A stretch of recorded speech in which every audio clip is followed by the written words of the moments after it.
Sometimes a couple of you did not compare your government to other specific types of governments, but by and large it was a good turnout in terms of your actual assignment. So that's a good tail of the tape. Calvin asked the question, so a couple reminders. Your raw score, right, it's on your paper there. If there wasn't enough detail or there weren't comparisons, it'd be a minus, 6, minus 10, what have you. And that's on there. But you'll see your raw score. If you're looking on Power School, right, and you're like, well, I got a 41 out of 36, what's that about? That's again because you're in the group here that won the competition, so not just Jonathan, but everybody then, you should see that on your Power School, assuming you've turned an assignment in, where you got that extra credit, right? So that's a nice thing. A couple of you got extra credit beyond that, right? So Jaden, you got several extra credit points. Jordan got extra credit on there as well. So that's just a clarification. Kayla did too, right? So again, if you're like, why did I get a 41 out of 36? Okay, so I presented my thing and I did that well. There were a couple people, and I did give that shout out. Emma did just a phenomenal job, and that Bryn, phenomenal job. I mean, some of the papers that we didn't get to hear, right? Stephen, his definition was a little bit off, but his detail was quite impressive. And so a couple that we didn't get to hear, I wanted to give a shout out, and I may have thrown some extra credit points your way on those too. Anyway, you'll see your papers. Any questions on the papers? Biggest thing is democracy. Be aware that it's not just voting, but it's where the majority is in control. Anytime that you have, they vote, but it's only like a third who controls it, you're not in a democracy anymore. That's why I say it's, and I know it sounds technical, but you guys get what I'm saying there, and that's, we're trying to be technical, unless you're G-Dog. So anywho, there's that. And, okay, so we have the notes out, and great, you had your hand up, yes? Is the schedule pretty different? Yeah. It feels different. It's the same. I think it's the same. Yeah, okay. From what I understand. I know like in years past, they may have done I don't know, whatever. Yeah. Maybe not even assembly, but end of the day thing. No. Yeah. From what I understand, it is the same. So, fair question. Did I see another hit? Calvin? Today's the last day to earn points. Yes, I'm so glad you brought this up, guys. Now this is full disclosure.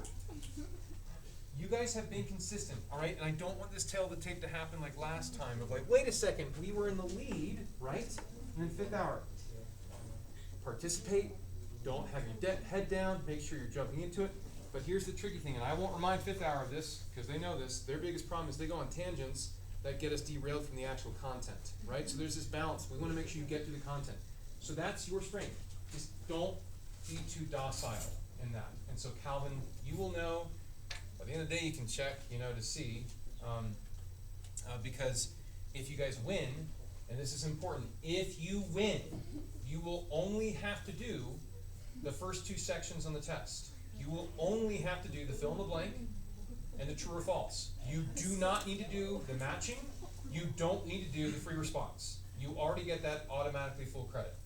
So that's, again, since I won't see you on Monday in person, etc., right? That is the incentive. If you guys win, you only have to do the first 2 sections. So there's that, Calvin. Thank you for the reminder. Yes, great. Can you cover it up after the class is done? If you guys give me a little covering, yes, I can. Okay. Yeah, I will follow through with that.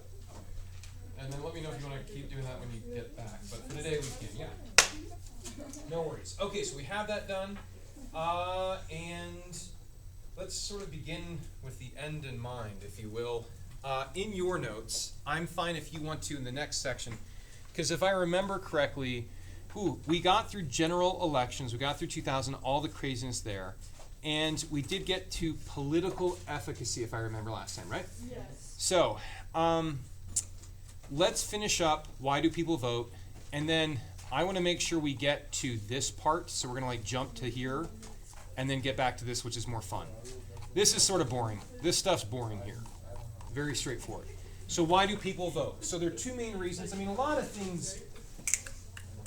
reasons people vote. But we're talking statistically. This is where social sciences combine, where we try to do polling data and predict why people do certain things. It's like a psychology or sociology class type thing. There's philosophers in politics, Brent, I think we talked about this before, but there's also numbers. So these are the top 2 reasons why people vote. It varies back and forth, but political efficacy is one of the main things, where you feel like your vote can cause a chain reaction of change. Oh, I didn't. What the heck? I'm thinking, It was. did they sabotage you? I don't know. It was turned off. You are welcome, that they care about you so much they want to spread Christmas cheer. Oh yeah. So, I don't, the sound was so weird, I'm like, I don't know. It was like a What's game, going on? I think. I don't know. anyway, it's Russia. So, Makes sense. alright, so, for messing with phone, yeah, okay. Yeah. So we got political efficacy is one, where it is a little more, I don't wanna say naive, but a little more optimistic, right? Now, you tell me, what are some things that make people's efficacy go up, where they're like, I'm gonna vote more, yeah, vote matters, Kayla? If they live in a swing state. Oh, number one, and Fifth Hour was having a hard time with this idea, and a point for his phone. Fifth Hour was having a hard time of like, wait, we shouldn't vote for presidency. I'm like, I'm not saying it doesn't matter in non-swing states, but statistically speaking, one, people won't en masse say like, it doesn't matter. So your vote probably as an individual, statistically speaking, won't matter in a presidential one. But if you live in a swing state, wow, you should be going to talk to everybody and be awkward in supermarkets and everything, just trying to get your ideas out there. Absolutely, yes. Anything else, Cal? It's also just the like group mentality of thinking you have to go either one way or the other. So that, you think that would increase people's efficacy? Yeah. How so? Walk me through it. I think you're onto something, but walk me through it. Well, 'cause like that's where like they're more motivated to vote, right? Yes, yeah. Because I feel like if they associate themselves with the party, Okay, then they feel like they have to represent that party, so they feel Okay. kind of a requirement to vote. so like if you lived in an area where one side of the party it's so socially acceptable, like Mean Girls, like you have to be this way. Right. That like, then you're like, well, I have to do it, so I guess, that means that they're gonna vote, and maybe they then, I don't say brainwashed, but they're in such a way that like, my vote will really cause, this is how everybody thinks, let's go, like maybe that could inspire them to feel their vote counts. Okay, alright, anything else, Bryn? What if your state has a lot of points? If your state has a lot of what? Like, I don't know what they're talking about, like Electoral votes? Yeah. In a swing state, yes. In a non-swing state, you're probably for presidential not gonna feel motivated to vote, right? But yes, so Florida, like, yeah, like, let me say it this way, if you live in Miami, and then you move out to like Texas, you're probably not gonna be as like, I'm gonna vote, like, my efficacy therefore is down, cause it doesn't feel like it has a big effect. Yeah, Kayla? Okay, so if, you know, campaigning in, non-swing states is not as important, why do individuals still campaign for presidents they want in non-swing states? If that Ah, makes sense. so you made it, that Okay. made sense, that made perfect sense. So I think it goes back to, for perception, cause one, any presidential campaign, because of Jennings Bryan, is like, campaigning matters, right? So ideally, as we saw from Jennings Bryan, personally campaigning is gonna be better cause I can do that. But since I can't defy the laws of physics, I still think general campaigning is important for public perception, but I won't step personally in the state of Utah or in the state of Texas. So I think it's more for perception because I know campaigning in general is important, right? So it's mainly because Jennings Bryan proved it, but also 2000 matters more. Do you see how those are, that's how, yeah, cause it's not as if 2000 trumps, no pun intended, everything, right? 2000 doesn't mean like, all that matters is that, it just means, whoa, that matters more than we thought. If that helps explain it. Okay, good question. So we have efficacy. That's one way people vote. Maybe it's a swing state. Any ways that your efficacy goes down? Any, Jordan? Well, not being a swing state. Yeah, not being a swing state for presidents, like, yeah, why go there? And people only talk about elections really for presidential elections, so then it's like 8-1. Like, well, I'm not gonna go for the president. I'm not gonna vote for anything else. Full disclosure: for the first two presidential elections, I, on principle, didn't vote for the president in those first two elections, but I voted for everything else, which is so dumb. I mean, I get that. Like, I'm a government teacher, I can recognize that on principle. But I was just showing, like, statistically, I'm not gonna fall for that trap. Ha ha ha. But still, most people won't show up at all, right? Not even just for the president one. Yeah. Anything else that would turn your efficacy down, make it go down? Kayla? The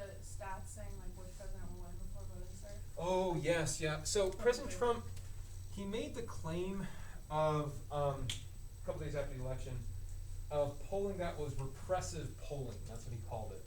Where he was saying that certain news outlets were so against Trump that they had survey data that was so skewed as to make it seem like nobody would choose Trump.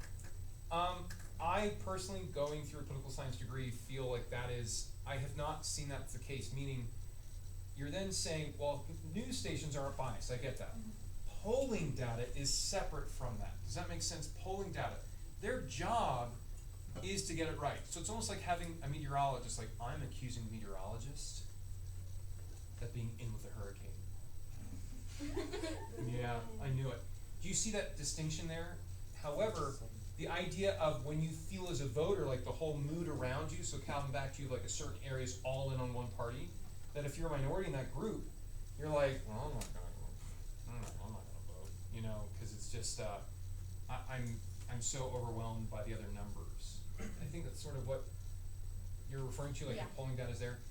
So I don't agree that with President Trump's assertion. I do believe polling data has been wrong, and I predict that it would be wrong. Because their models are wrong, not necessarily because they're trying to show a bias against this. We talked about this, news outlets have been biased, but not the actual polling data. That's Quinnipiac, that's Pew, that's Gallup, they're independent. They're paid to get it right, and when they get it wrong, they lose their job. Nate Silver on 538 is like crapping his pants because he has now for 3 straight elections predicted things wildly inaccurately. Now he is not the predictor, but he's aggregating information.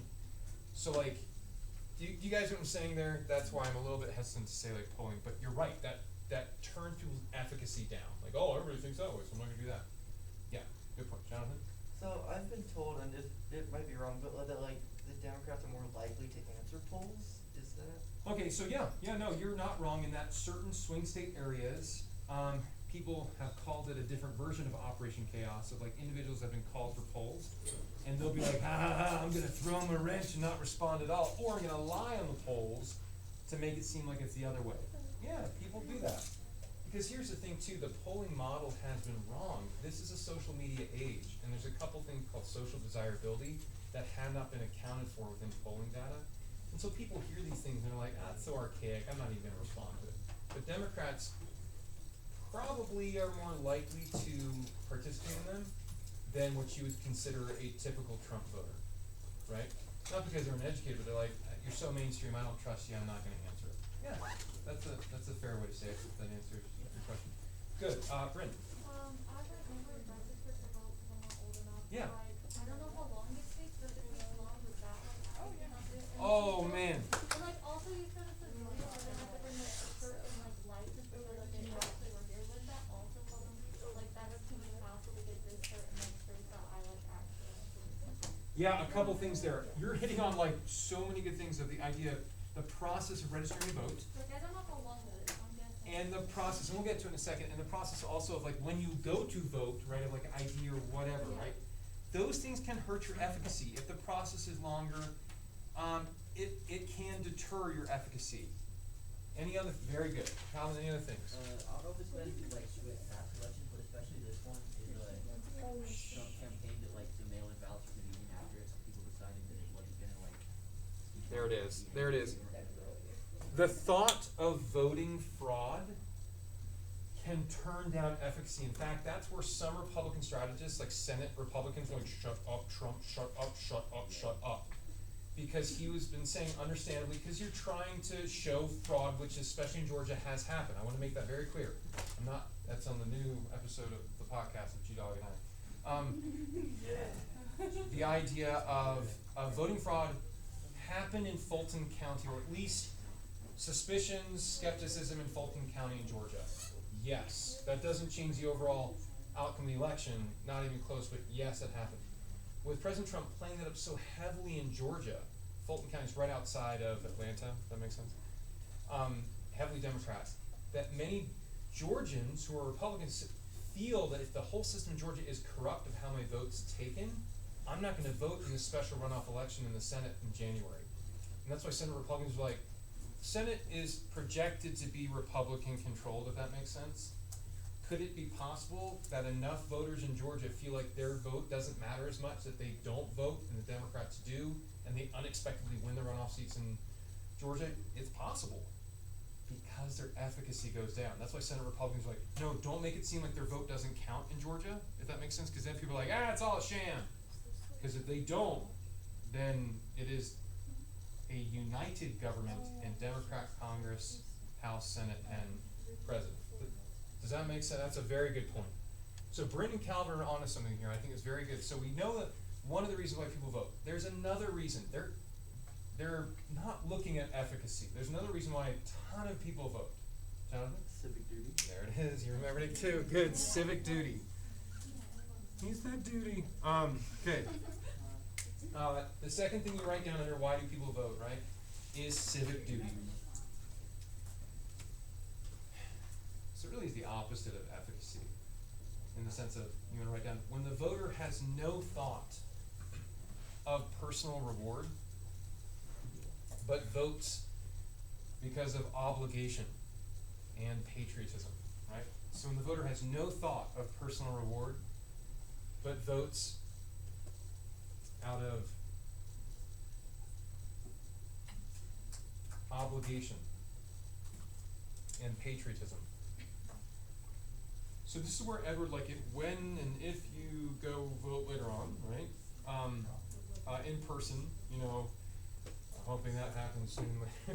When you go and vote, you'll see like a lot of old senior citizens who are like, here's your actual ballot, and like then you vote and they're like, teardrop, and an eagle flies over, thank you. And it's like the civic duty. Colin, you get what I'm saying? Like there's that civic duty angle of like, where's my sticker? I gotta wear my sticker. They're not doing it. Like you could go to any Democrat in Cache County for national elections. Local elections are different, right? But House, Senate, and the President, and you can be like, your vote statistically doesn't matter. Look at efficacy. You should feel like, right, Kayla? You should. I'm not going to vote. You're saying like why people wouldn't vote. I'm the minority in the area. Like I'm not going to vote. Your efficacy is going to be super down. So why the heck would they actually still go vote? They're not using their brain here. Not saying they're dumb. No. But they're using their heart. In the time of giving, it's Christmas season here. But the idea is they're using their heart of like, I just feel it's my obligation. I'm so proud to be an American. And here we go. We've got George Washington riding a bald eagle, crying and singing the national anthem. That's why. That's civic duty. Yeah, Jorgen? Couldn't personal reward be your candidate winning? So if you're voting for your candidate, aren't you doing that in hopes that they win? Civic duty in terms of polling data, which of course is flawed. They're voting here, many civic duty voters are what they call straight ticket voters, or straight party line voters, where Utah's been better on this, but many states still have where at the very top of the ballot, if it's electronic, you can say, do you want to do a straight ticket vote?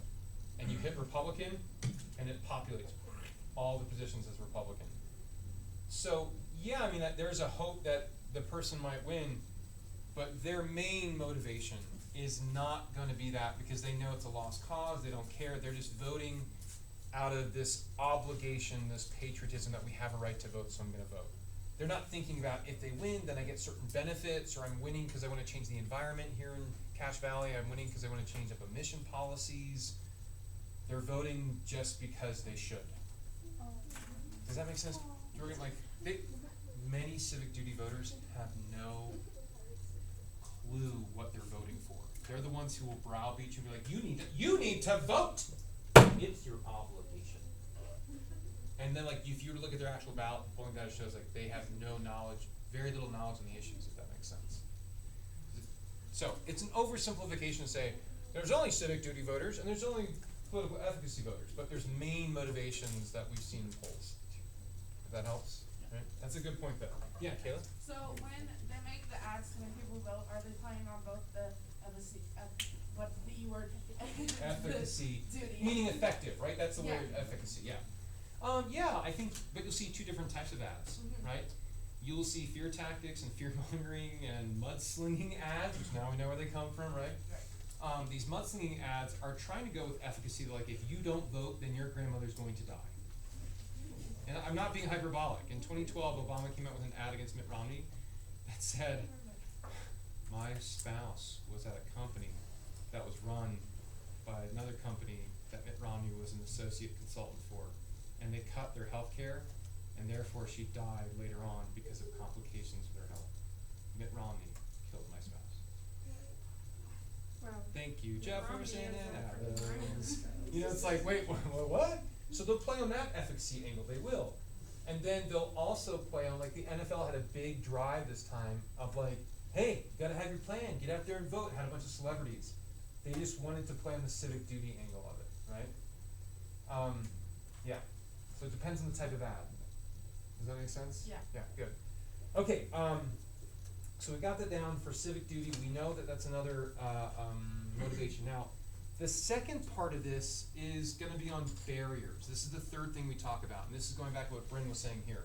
So yeah, we know like why do people vote, but in the same topic, we wanna talk about why do people not vote, right? What are the biggest barriers? So we have barriers written down, we're gonna write down a couple here. What are some barriers to make it where, let me ask it this way, polling data. The number one barrier for people not voting, meaning the reason why they're not gonna go vote, is what? Any guesses? Number one reason? The number one reason why people say like, why didn't you vote? The number one reason in our country always comes back to this angle, right? I don't care. You would think it's apathy. You would think it's apathy. It's actually not. That's like in the top three, but it's not number one and number two. Jaden? You don't think that your vote will matter? So there is that efficacy, like, it doesn't matter. It's not in the top two. Olivia? Non-political. That the person is non-political. That's number 8. Oh, really? Damn. Yep. The idea of, I'm not interested, don't talk to me if it's about religion or politics. That angle. Right? And I think that's what you're referring to. Emma, Time. what do you mean by time? They don't have enough time to research or go vote. Okay, you just mentioned the top two right there in one slot. The number one thing, Bryn, is what you were saying. Guys, so you have barriers. You can write down number 1, registration. Registration. They don't wanna register. Exactly. Now, yes, you could tie it back great to apathy in that angle, like you can, but in terms of the idea of just voting, that's not the thing that really gets them. It's the registration. Registration has been such a problem because, prior to the 20th century, you didn't need to register to vote. Like, if you wanted to vote, you would just basically vote early and vote often. That's when fraudulent elections happened.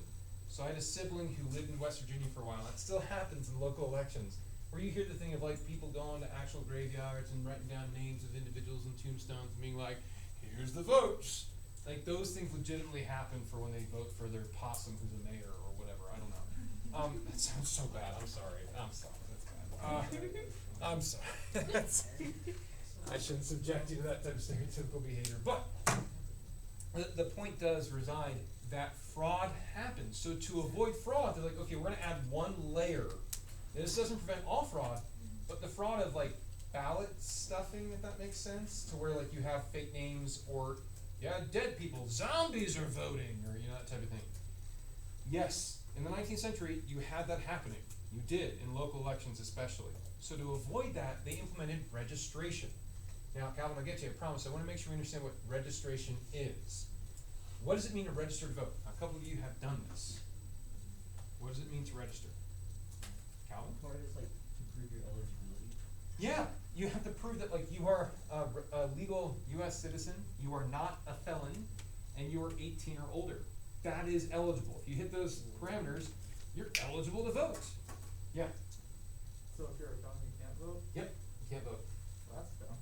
And many laws have been introduced Not really. of maybe trying to amend that thing, but the idea of paying, because Olivia I think is assuming here, paying your debt to society, right? Like, you have incurred a debt to society from your criminal act that you've been proven guilty of. Yes, in a perfect system, but you've been proven that. And so the idea of one of those long-lasting effects that carry on with your whole life, you might be out of jail, but you've been disenfranchised. You forfeit the right to vote as a felon. And misdemeanors is different. But before we get on that, I want to make sure we're clear. So Calvin's right on. So you have to show, you can do a PDF page, you can go on like Cache County registrar site and print one off and it has your name, social security number, date of birth to confirm those things, right? And then it does have, Bryn, on there a spot where you can say like Democrat, Republican, Independent, or whatever party we talked about before. Why do you do that? Why do you have to mark something?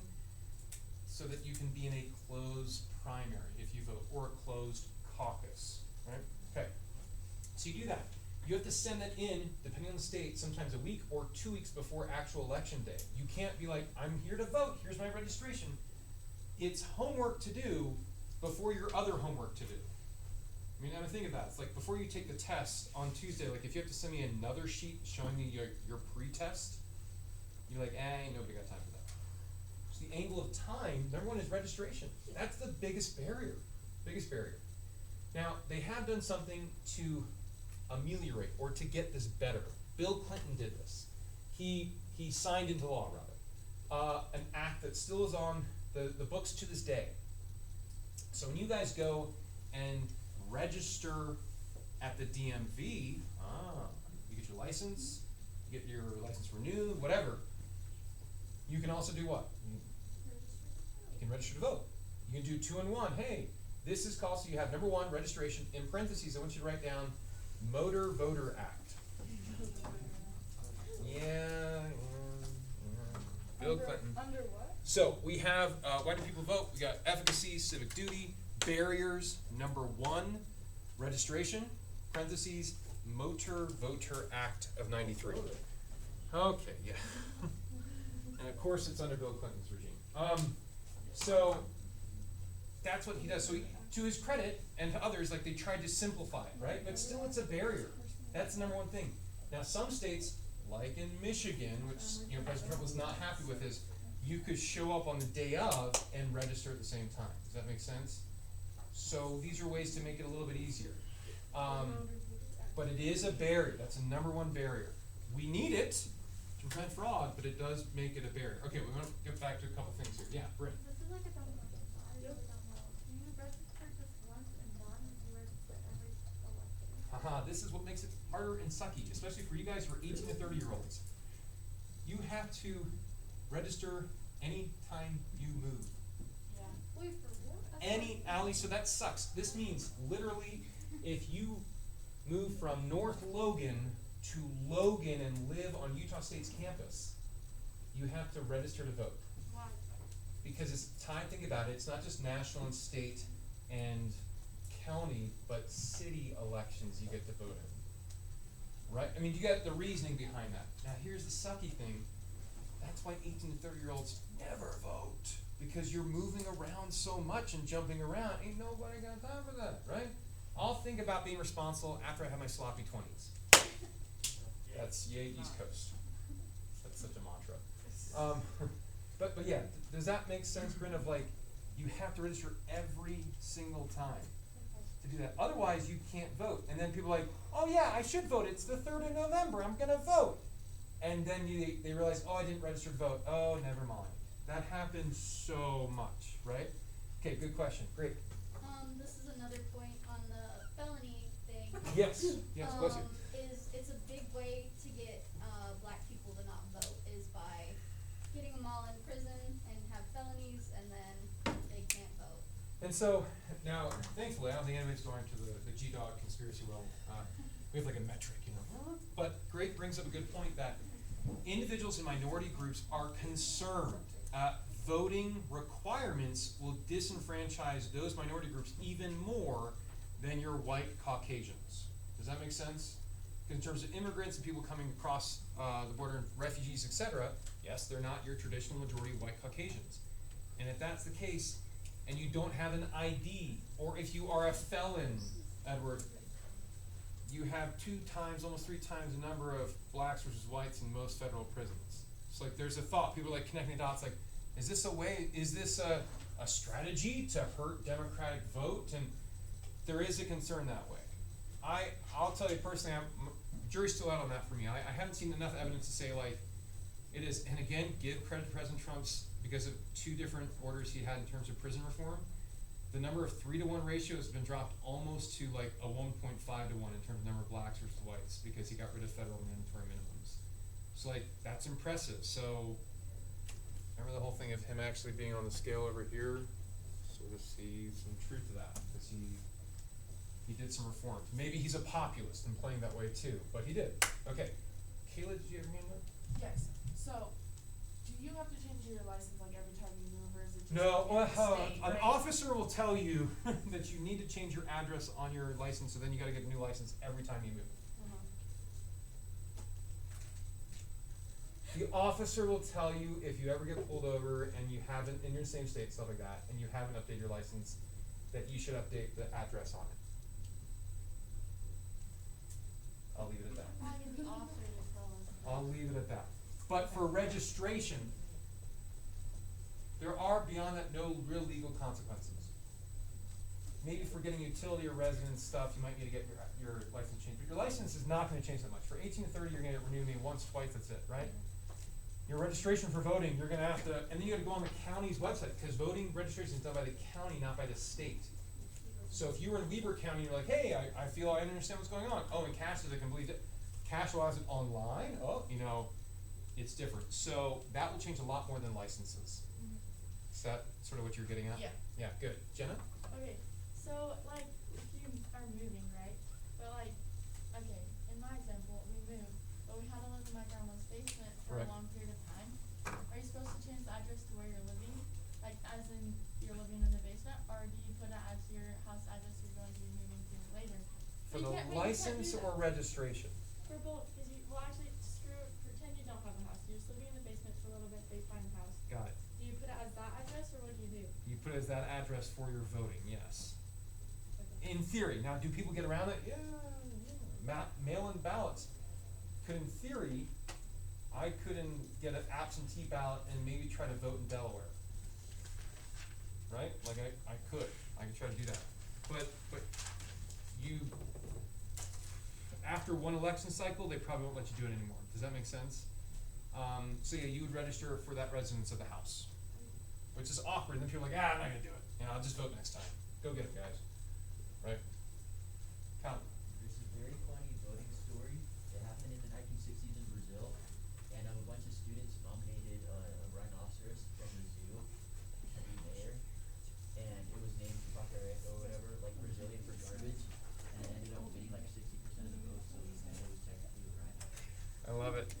Kentucky has the same thing for about 25 years. They have, this is the first time in a while they actually had a human candidate for their mayoral position. They had like a French bulldog or something. Yeah, there it is. There it is. Alaska new animal that they. Yeah, I mean for local elections, it's funny that that people probably vote. I'm assuming they thought it was a person in Brazil. I hope if 60% of it, if it was a legitimate position, not to say mayors aren't, but yeah, that's interesting. Yeah, Brent. Wait, another like question, sorry, I don't. You're fine. This is great. I know when like you're out of the country or like doing more and all that, you Yep. can still vote, Yep. but like if I was in the United States in a different state, can I still vote for my state? Like- Yes, you can do, think about missionaries, etc. You can do an absentee ballot. Okay. Yep, you can. That's why I'm saying for Delaware, like, I could still get a ballot, probably, and vote that way as an absentee ballot, yes. Yep, last comment, great. So, say you have a house, and then you wanna move out of it, and you move into the house across from it, Yeah. you still have to register for that. No. Okay, so it's like Because it's the county? same, not just county, but same city as well. Okay. You might, in Ally's fake example here, like in Logan, she might be able to get by because it's the same county, depends on the county rules, right? See, that's all homework before you do the homework. Now let's get to the actual homework. Where you actually have to think about, going back to what Emma was saying, forget registration, but now I have to think about who I'm voting for, right? The second biggest barrier is really what Emma was saying is, this is number 2, that you'll write down, of all democratic countries, let me say this, of all developed democratic countries. Legitimate democratic countries. Not like North Korea, we're democratic. Of all developed democratic countries. The US requires its voters, of all developed democratic countries, the US requires its voters to vote The US requires its voters to vote for the most offices on election day. The US requires its voters to vote for the most offices on election day. What, sorry, what was that? So like, if you're gonna vote for one thing, you have to vote for all of the things? Yeah, I mean, when we say require, it's in the sense of like, if I go and vote, let's put it in perspective. If you are living in London, how many offices, and McAlli's deep in thought on this, because she's really thinking about going to London, jolly old London, yeah. Or they say Happy Christmas instead of Merry Christmas. So if you live in London, how many offices are you having to research and vote on? When I say offices, you know, actual positions that might have a couple candidates running. How many offices, if you live in London, on average?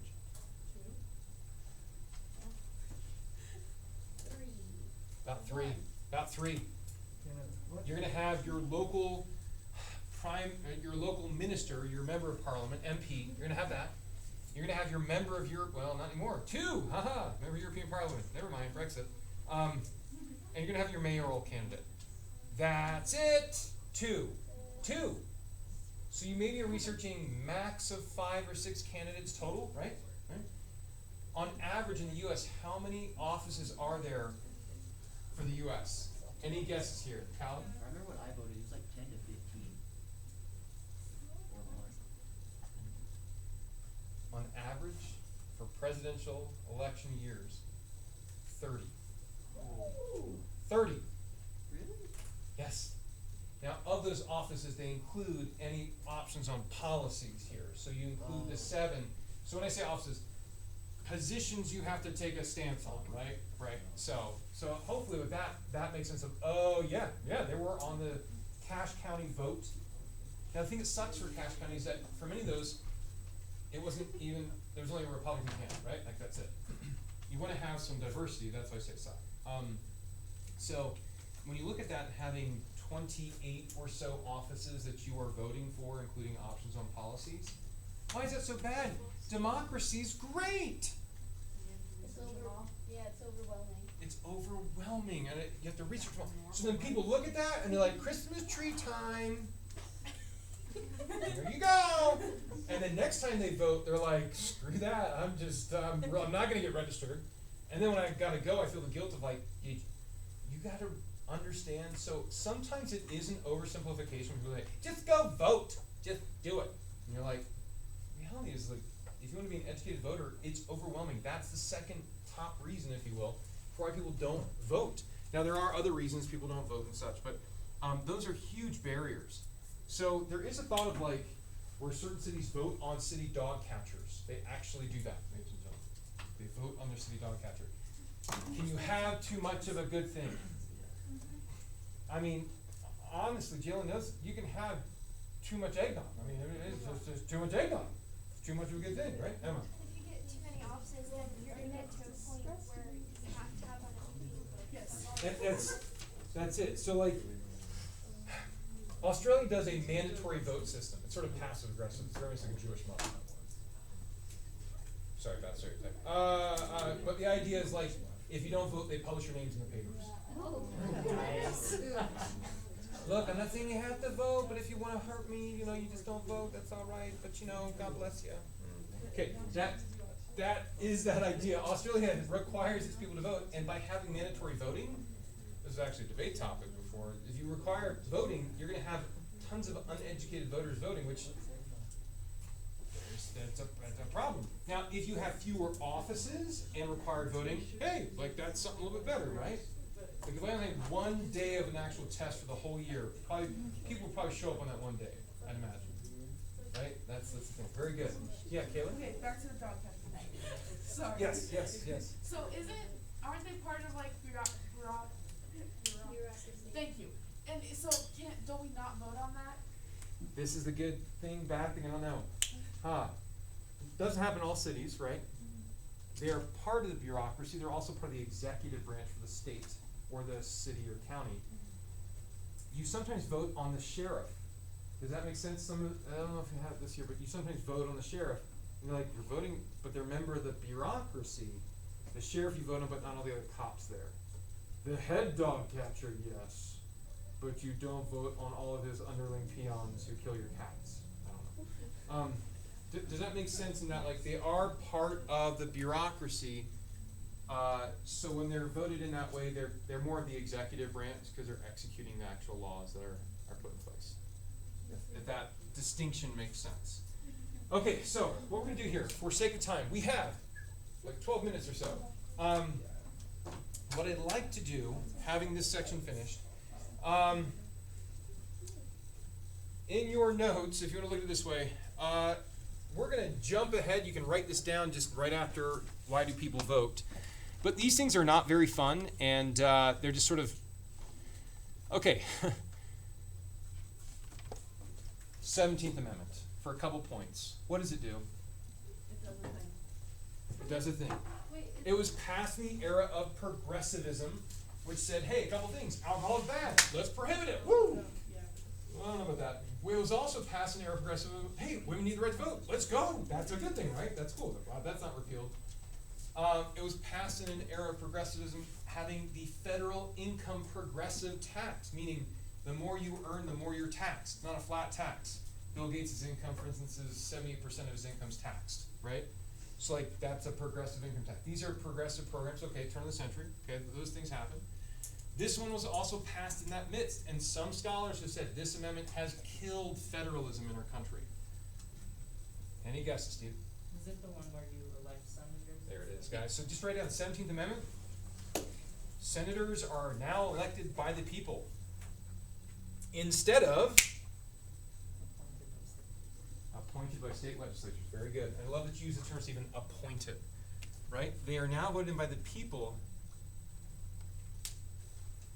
They're now voted in by the people instead of the state legislatures. So Tyler, again, hitting the dead horse over the head. A lot of students say, we live in a democracy. Okay, now we can say we are much more in a democratic republic than republic with democratic principles. Right? Because Olivia, that's how it used to be. Case in point, the original recipe, if you will, for this cookie batch, if you want to call it that way, you only had one half of one branch being voted in by the people, the House. The Senate was appointed by state legislatures. The President was appointed by the Electoral College, not having any consideration for the votes of the people.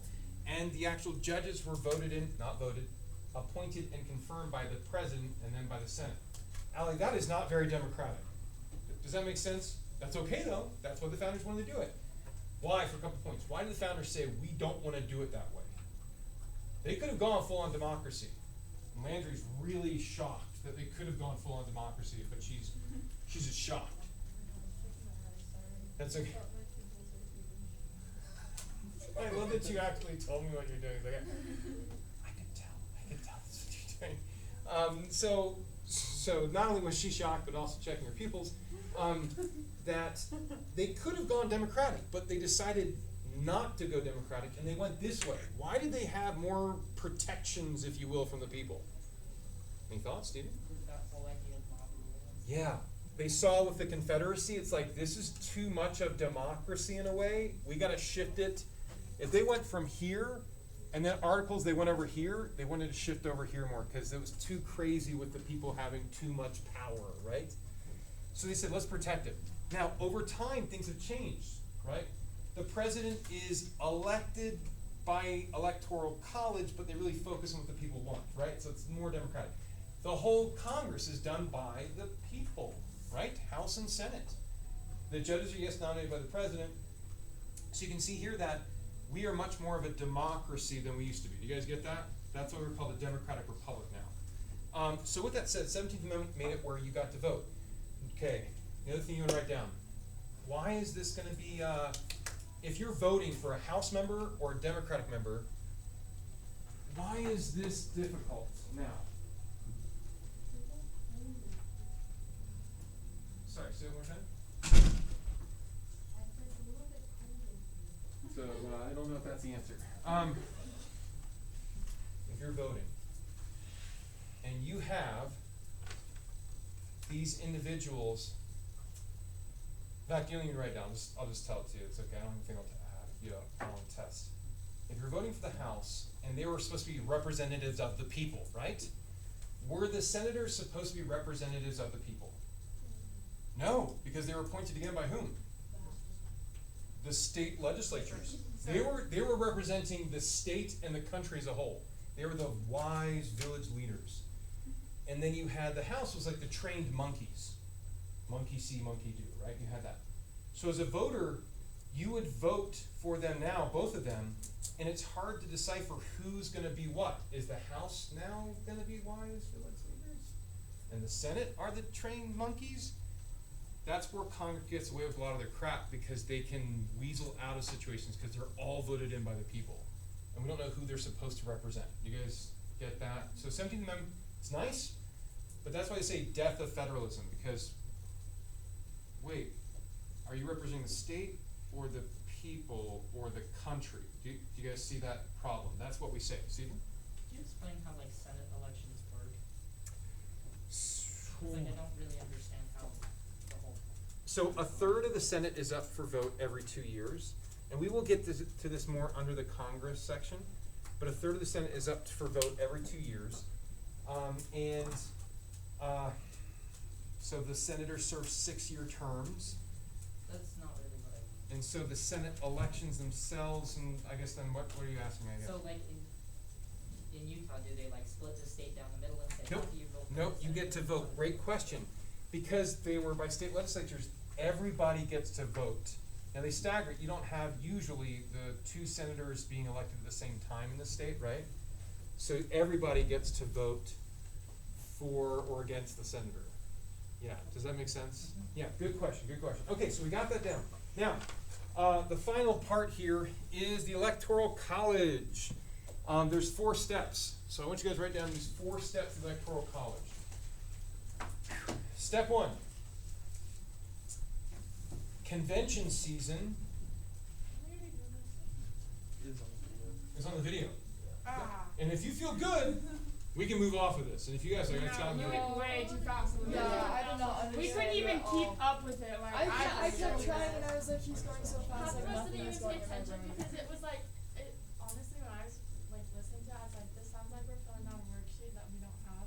Yeah. Because It you're was like, like "What's the gibberish. blank?" And I was like, what the heck, what's the You were blank? like next section, But thank you next for the section. feedback. It was so Yeah. quick. I was like, you need to chill. Doing great. Criticism. Doing awesome. So, intentionally, we wanted to go fast because I want it to be a review. I don't want to spoon feed you too much, okay? But obviously Monday, when you look at the video, you guys can do that. So step 1, we'll do this quickly then, not as quick. Step 1, convention season. Party leaders choose electors. Step 1, convention season. Party leaders choose electors.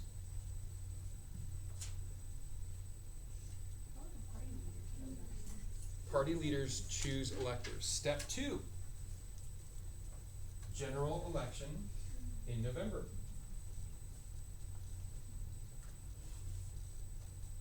So convention season, party leaders choose electors.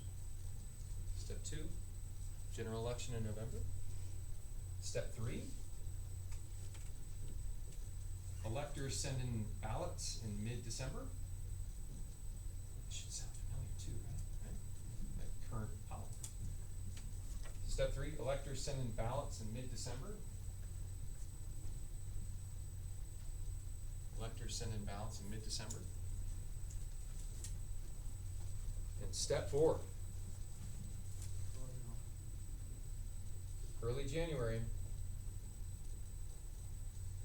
the Senate announces the official winner.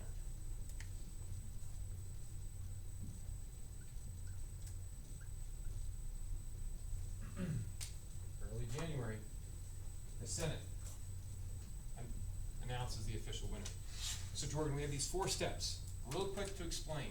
The convention season, you're talking July or August, right? You've had all the primaries, right? You've had all the caucuses, and each of the states have had their own things. Now you've had front runners, so where you feel like, Emma, you know who's going to win. But the delegates are finally counted up. Could there be a chance that an actual primary winner doesn't have enough votes to get the nomination? Yeah. Weird political science dudes like myself think it'd be awesome if we saw that, because then the actual convention would decide who the party's nominee was, and not the primaries, if that makes sense. but party leaders will then choose. Okay, in Utah, we have how many electors? We have 6 total, right? Okay, so it's both House members and the actual Senate members. You have 6 total. So the Republicans convention, they say, okay, Utah, we need to have you party leaders choose 6 electors. Democrat on their convention, okay, you guys, we need 6 electors, 6 people who suck up, guys. That's what it means to be an elector. Back in the olden times, original setup, these were the wise village leaders again, who would be detached from the dumb people.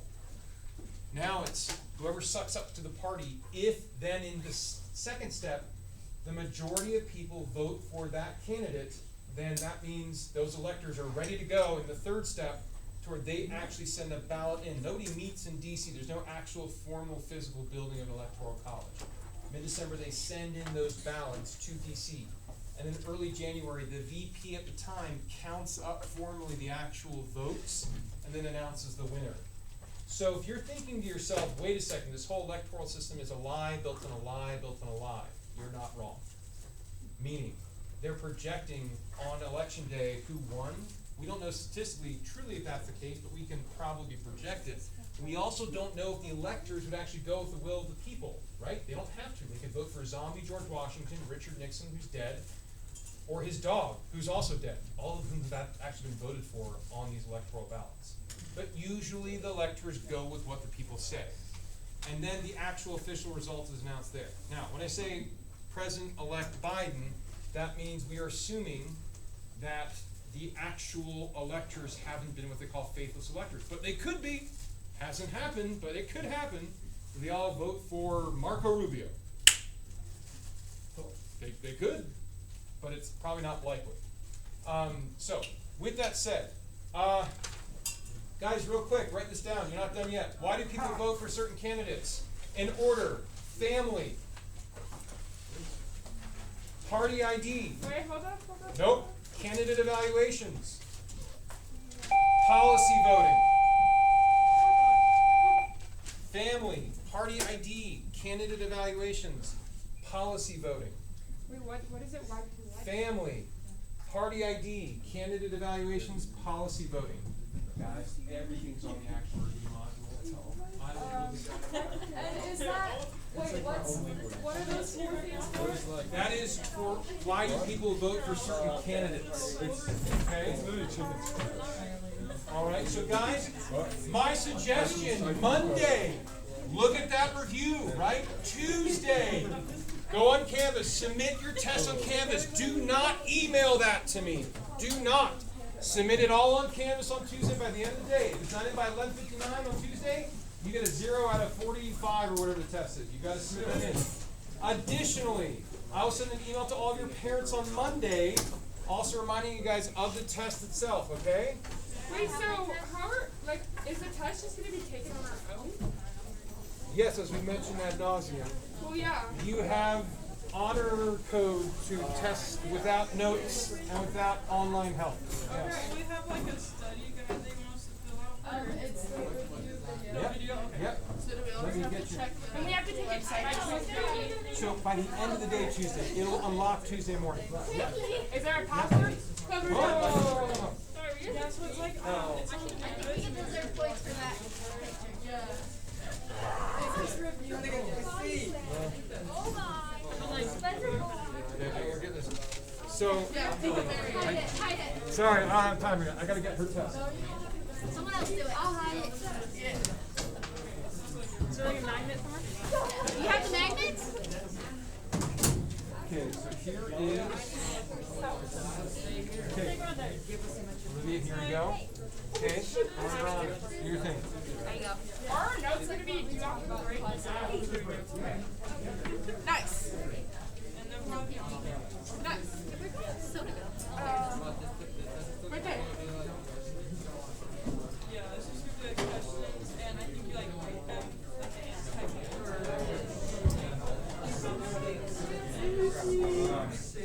Thank you. Some states require it partially.